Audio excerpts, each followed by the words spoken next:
Hello and welcome guys. Into this video I will show you how to buy Crappy Bird CTO token. Now this is their X account, make sure to take a look at it. Now this is their website and make sure to explore this website, and for this I will just click on buy to buy this token.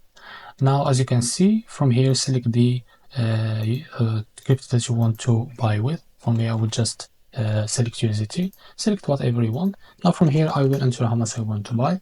As you can see here, you can now select the make sure to select all network and search for the crypto called Crappy Bird CTO. Click on it and click on understand. Make sure to read all of this and click on understand. Now after that you can now, as you can see, select USDT.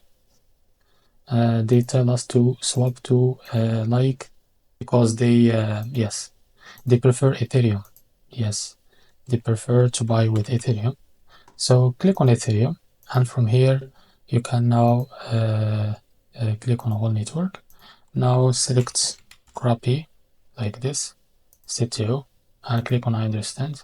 And now as you can see, after we select Ethereum, now we can buy this token, and this is how much we will receive. Because I don't have any Ethereum, they show me this message, and this is the information of the fees. As you can see how much you will pay the fee, and after that you're ready to go. Just click on buy.